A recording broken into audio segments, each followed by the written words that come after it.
Okay, ladies and gentlemen, we are back with some morning tide set review action. And we are gonna go with blue. And so far, based on the white, this set is lit. It has plenty of very powerful cards. Some of them I think would even be powerful today. So a mere 15 years later. So without further ado, let's look at our first Merfolk rogue, Meadow with Sniper. For one blue for a 1/1 creature, and when this enters, target player mills a card. I don't think this is particularly good. It's 1/1 Merfolk, and Rogues is one of the supported like class types. So yeah, we'll see how much that support is, and yeah, we'll go for that. But yeah, this sounds impressive. Mudbound Changeling. Now this one, on the other hand, it's a 1 mana 1/1 Changeling. That's already good. And then tap an untapped creature you control. This creature gains flying. Yeah, I think this card is bonkers. Like that's what you want basically in every blue deck which cares about types. This every class and race type goes into Merfolk, whatever. With fairies. Yeah, this card I think is all around excellent. I think I rate this card very highly. Wow, what a card! Stream of Unconsciousness. So it's a 1 mana kindred instant wizard. Target creature gets -4/-, so on the end of turn, if you control wizard, draw a card. Yeah, this one is pretty good, I think. Like it's, I guess, deceptively good. It's the right word. Because this is a wizard type. I think matters less. But then, if you have changelings and wizard, this can get you win a fight. Where two creatures would trade, you kill theirs and you draw a card. And it's only for 1 mana. It's a pretty huge tempo boost too. Like if you, yeah, wow. This I think is, like obviously I don't want like 5 copies of this, but the first copy I really don't mind in a deck. Yeah, nice little combat trick. Declaration of Naught. This is blue for enchantment. As this creature enters, choose a card name, and for 1 blue, counter target spell with the chosen name. Don't play this card. This is an F. This is unplayable. I mean, if you last pick get it and you are in blue, you can keep it in your sideboard if you see some bomb, maybe. But yeah, don't ever main like this one. Yep. So next one, Disperse. Now this one is, I think, very good. So it says 2 mana instant, got several reprints since then, and return target non-land permanent to its owner's hand. Yep, just get something out of the way. Sometimes that's enough for you to finish the job. Sometimes it's just, like some little bit of tempo bump to get an advantage, and its owner's hand. So this can be used to protect your creatures from removals or combat tricks. So yeah, really cool card. Then Grimoire Thief is our first rare. Oh no, it's the second rare because the first one was pretty bad. So yeah, so let's try. I hope this is better. So it's blue for the Merfolk Rogue 2/2. Okay. So half the cost because you need 2 blue mana on turn 2. Whenever this creature becomes tapped, exile the top 3 cards of target opponent's library face down. You may look at cards exiled with this creature and sacrifice it, turn all cards exiled with uh, this creature face up, counter or spells with those names. It's a very weird card. Huh. So you get some cards, yeah, and then I guess this is kind of milling them. I would assume. So that's what it does. I think in limited, because otherwise, yeah, turn those cards face up. So hmm, if they counter a spell, or if they have multiples of something and you have one in exile, you can get a free counter out of it. Yeah, this is not impressive. I mean, look, it's 2 mana 2/2. It is a merfolk, it is a rogue, so it could be important. And it does meal them, so there's extra text. Like, you don't hate that card, it's not unplayable or anything. It's just like, like this is not a first pickable rare, but if you happen to be in there and will to you or come to you, yeah, we pick this up, I guess. Ink Dissolver, so it's a 2 mana Merfolk with a 2/1 and Kinship, and you can look at the top of your library at the beginning of upkeep, and if it shares a creature type, you may reveal it, and it mirrors your opponent. Okay, so there's a little bit of meal team going on here with Merfolks and this kind of stuff here. That's not bad. That's not bad. That could work very nicely. Yeah, and it's a serviceable 2-drop, right? Mind Spring, X, blue, blue, sorcery, draw X cards. Yeah, that's like an A. Yeah, this is what you want in limited. When you have 7 mana and you just reap like 5 cards, yeah, that will put the game away. So yeah, 4 mana for 2 cards, that's not a good rate. But 5 mana for 3 cards is pretty good. 6 mana for 4 cards, that's we have seen that card, and yeah, this scales up from that. So yeah, this is a very very good limited card. Negate, I think this is a very good limited card too, and I think it's probably main deck of war. It's 2 mana instant counter target non-creature spell. This counters planeswalkers, which is a big deal because of Lorwyn, equipment, enchantment and removal spells. So yeah, the first copy I don't hate it on main deck. Yeah, like subsequent copies are probably sideboard, or maybe the first copy is even on the sideboard. But yeah, keep an eye on Negate. You know this card. Research the Deep. It's 2 mana sorcery, draw card, clash. If you win, return it. Okay, that card is not bad. Yeah, so the joke with this is that it cycles for 2 mana, so it kind of make your deck slimmer, I guess. But if you win the clash, sometimes you get a second kick at the can. So yeah, it's pretty good. Sunnybrook Banneret, 2 mana Merfolk Wizard with the Island Walk, and it's a 1/1. Okay, it's good in the mirror, I guess. And then Merfolk spells and Wizard spells, you cost 1 less cost. Yeah, this is sick. Again, same thing as the Kitkin counterpart. So I guess these bannerets, oh, banners, so they carry the banner. Okay, gotcha. So yeah, so these cards are really good for mana boost. Like they really empty your hand. I feel like it's yeah, like if you double spell, you save 2 mana on that turn. You can play 4 mana worth of spells or 5 mana worth of spells on turn three. Yeah, that's the way to go about it. So your card, great artwork. And the artwork is fantastic on this set too. You drop Spy. It's a fairy rogue. So yeah, rogues are the supported archetype here, or class type. It is I think 2018 Lorwyn. So good support there. Just keep an eye out of that. It's a 3 mana cancel mana for flash flying 2/2. Okay, instead of drawback, it's already excellent card. And when it enters, look at the top card of target player's library. Yeah, I mean, this it's a spy. It gives you information of what's coming. Yeah, solid creature. Wow, this is quite a win rate because this has flash, flying. Yeah, that's a lot. Sage of Fables. So it's a 3 mana 2/2 Merfolk Wizard, Merfolk Grey Ogre. Each other wizard creature you control enters a +1. Wow, an additional +1/+1 on it, and you can remove a +1/+1 from a creature and draw a card. Yeah, wow, what a card.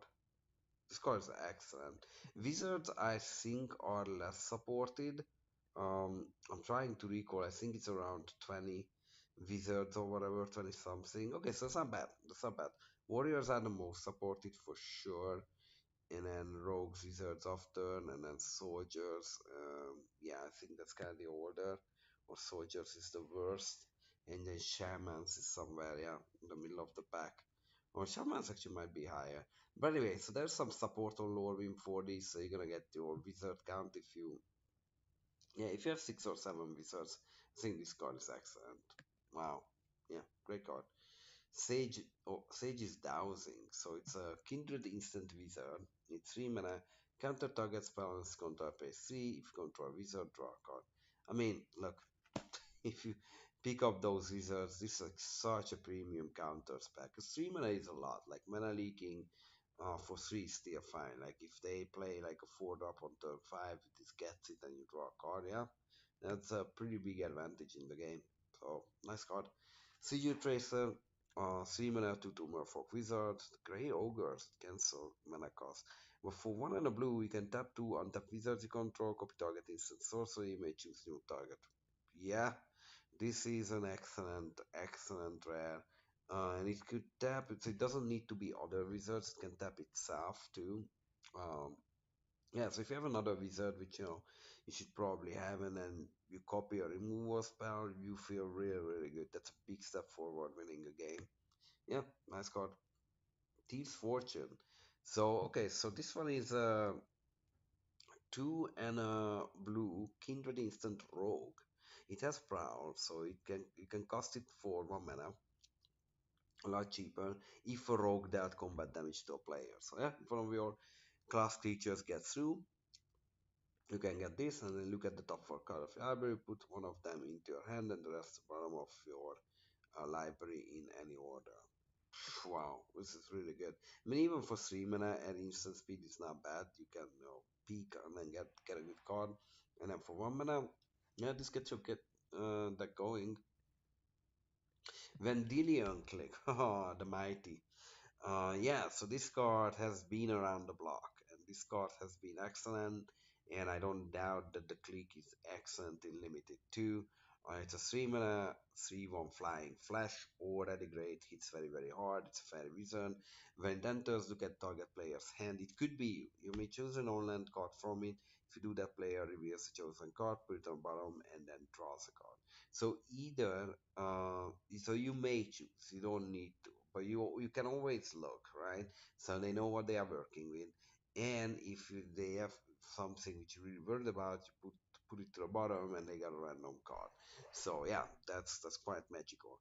And then in your case, you can dig deeper for stuff. If you have like a redundant card which you don't want, you can look at your hands, click yourself, and get a little bit better stuff. So yeah, Greek is all around great. Like I think this card is like a B plus solid card. Distant Melody, so it's 4 mana sorcery. Paparosta, by the way, it's common. Choose a creature type, draw a card for each permanent you control of that type. So elves decks routinely draw like I don't know a million cards from it, but here like pretty much every fairies, merfolks, or whatever, wizards, rogues, whatever is your blue archetype. You're gonna draw like 4 cards if you have like a board with this, or 3 cards for 4 mana. That's good too. Yeah, this can win you a game. Distant Melody, if your deck is built right. Yeah, solid card. Fencer Clique, so it's a 4 mana, 3/2 flyer, already good. Wow, the artwork is excellent. And for a blue, you can put this creature on top of its owner's library, which normally I don't like, but with this one I do, because this is a 3/2 flyer. Like, there's a lot of situations, I think, in a limited game when there's a poor stall, nobody can really break through, and then you are clocking them 3 in the air, and if they have a removal, well, this thing is coming back next turn. So if you put the top end, you know exactly what you are gonna draw, and then they might, draw a land. The only thing, when you start like caring about not putting this back, if they played something which is substantially better than a 3/2 flyer, which I don't know what that is, but yeah, obviously rare cards or big bombs could be, but like, yeah, 3/2 flyer is pretty solid. Hits hard. Inspired Sprite. So 4 mana Fairy Wizard, Flash Flying, 2/2 Windrake with Flash for 4 mana. Whenever you cast a Wizard spell, you may untap, and then for trap, draw, and then discard. Yeah, Merfolk Looter on a flying stick, which hits, and then you can untap. Yeah, just does a lot. Yeah, very good in the Wizards. Like, wow, these cards are great. Latchkey Fairy, so it's a 4 mana flying fairy rogue 3/1. Um, and you can prawl it in if you hit them with a rogue for 3 mana and you draw a card. Like, imagine this for 3 mana. If you are on the play a 1 drop rogue and then 2 drop rogue, and then you hit them and then you play this, you drew a card, and now you have like a ton of pressure on the board. No, almost no matter what they play, you're gonna fly through for 3. And if they play a creature and you have a removal, they're gonna take like 6. Yeah, Latchkey Fairy is really, I think hitting hard in the air and can help you take over a game. 4 mana for Nevermaker. It's a creature elemental with flying, 2/3. Okay, it's kind of like a bottom of the barrel a little bit. I'm not unplayable, but like, even back then, I think the 4 mana 3/2 flyer was okay, but 2/3 flyer is different. When this creature leaves the battlefield, put target non-land permanent on top of its owner's library, and you can evoke it for 4. Well, all around with this evoke and leave the battlefield ability, solid card. And also notable that if you can bounce this, that works too.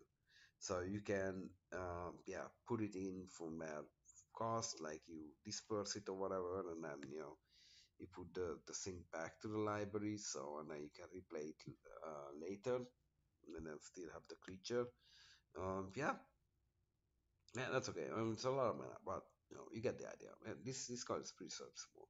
Notorious Strong. So this is a Kindred Sorcery Rogue for 4. And it has Prowl for 6, so that's interesting.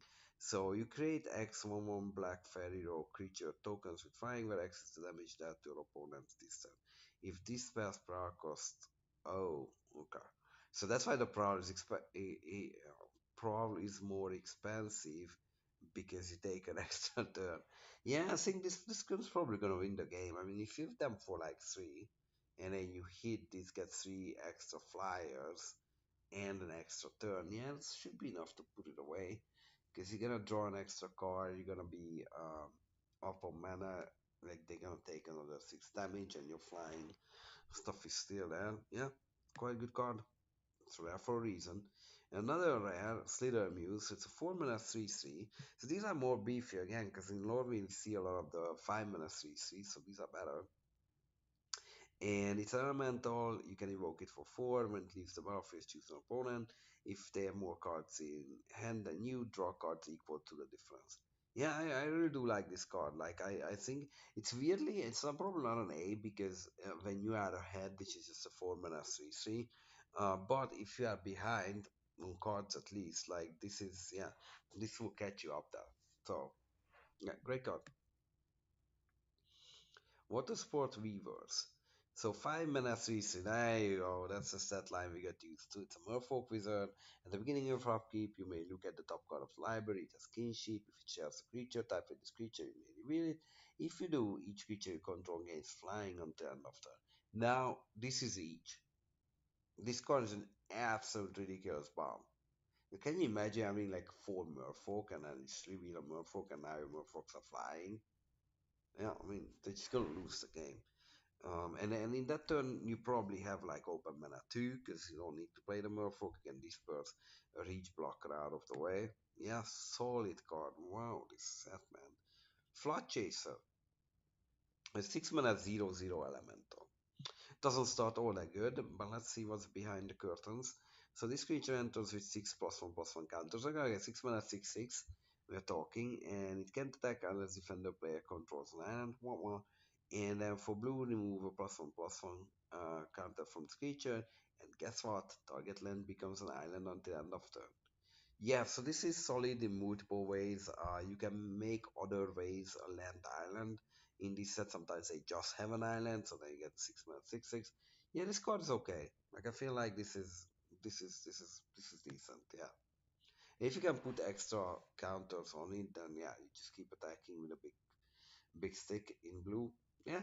I mean, look, it's not a high pick, right? Like this is real. Like this is like the one which you want to pick up like 12 plus picks. But yeah, but you don't necessarily hate it. In that section, are not unplayable. Knowledge exploitation for 7 mana. It's a Kindred Sorcery Rogue. It has Prowl for 4 if you hit them with a Rogue. And search target from library for an instant or sorcery. You may cast that card without paying its mana cost, then that player shuffles. Yeah, I mean, look, what this says, if you hit them with a Rogue, for 4 mana you get a removal and can kill a creature, really. And if their deck is misbuilt, then, you know, both of you are suffering. I don't think it's an all-star card because 7 mana is a lot. You do want to have like a heavy rogue deck and being able to hit them.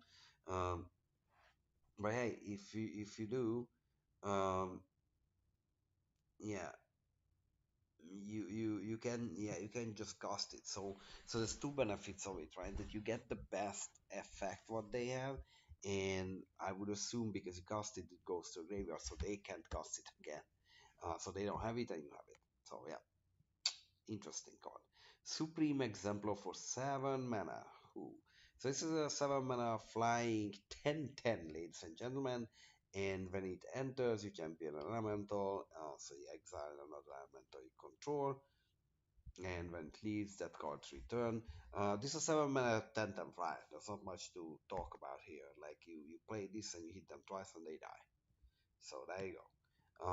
Yeah, again, it's not like an A plus card. Like some of mana still dies to some removal, but yeah, it's quite the size elemental here. So yeah, so that's Supreme Memento for you, and that's Morning Tide Brew set review for you. Still running strong, right? Like Morning Tide looks like heck of a set. Can't wait to get to the Black set review and meet you there.